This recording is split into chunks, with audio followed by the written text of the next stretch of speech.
আজ আরও নতুন একটি রেসিপি নিয়ে চলে আসলাম। খুবই মজাদার একটি রেসিপি। এখানে গরুর মাংস মাথার যে মাংসগুলো ওইগুলোকে আমি সুন্দর করে ভুনা করেছিলাম।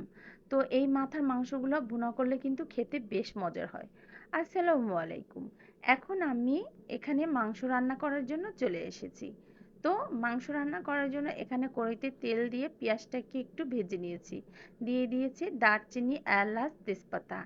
এখন আমি এখানে অ্যাড করে দিয়েছি স্বাদ মতো লবণ। তো এরপর আমি পেঁয়াজটাকে সুন্দর করে একটু ভেজে নেওয়ার পর এখানে অ্যাড করে দিয়েছি দুটো টমেটো। টমেটোগুলোকে আমি কেটে এখানে পেঁয়াজের মধ্যে দিয়ে ভালো করে একটু ভেজে নিয়েছি। এরপর আমি এখানে অ্যাড করে দেব মশলা। দিয়ে দিয়েছি রসুন বাটা 1 চামচ, জিরা বাটা আধা চামচ, আদা বাটা 1 চামচ। এরপর এখানে অ্যাড করে দিয়েছি হলুদ গুঁড়ো 1 চামচ, মরিচ গুঁড়ো 1 চামচ। তো এখন আমি মশলাটা কষানোর জন্য এখানে দিয়ে দেবো একটু পানি। তো এই পানিটা দিয়ে এখন আমি মশলাটাকে সুন্দর করে কষিয়ে নিয়েছি। তো উপরে তেল উঠে আসছে। এখন মশলাটা কষানো শেষ। এরপর আমি সম্পূর্ণ মাংসগুলো দিয়ে মশলার সাথে ভালো করে কষিয়ে নিয়েছি। তো এরপর আমি মাংসটাকে একটু ঢাকনা দিয়ে ঢেকে দিয়েছি।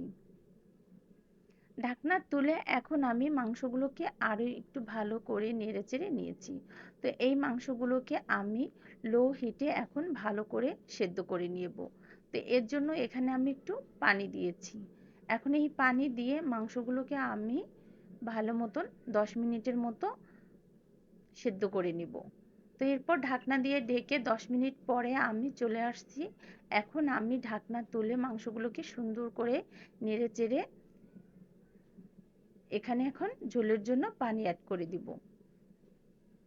তো ঝোলের জন্য পানি দিয়ে এখন আমি ঢাকনা দিয়ে ঢেকে দিয়েছিলাম।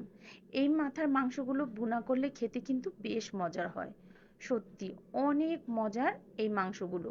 তো এভাবে ভুনো করে আমি এই মাংসটাকে রান্না করেছিলাম, খেতে কিন্তু দারুণ মজা ছিল। তো এখন আমি এখানে একটু জিরা ফাঁকি দিয়ে দিয়েছি। তো রান্নাটা সম্পূর্ণ শেষ। এবার আমি পরিবেশন করে নিয়েছি। কালারটা কত সুন্দর চলে আসছে, মাশাআল্লাহ।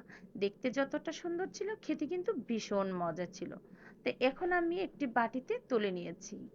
গরম ভাত পরোটার সাথে কিন্তু খুব মজার এই গরুর মাংসের মাথার মাংসগুলো খেতে কিন্তু দারুণ ছিল। তো এখন আমি ভাতের সাথে পরিবেশন করে নিয়েছি।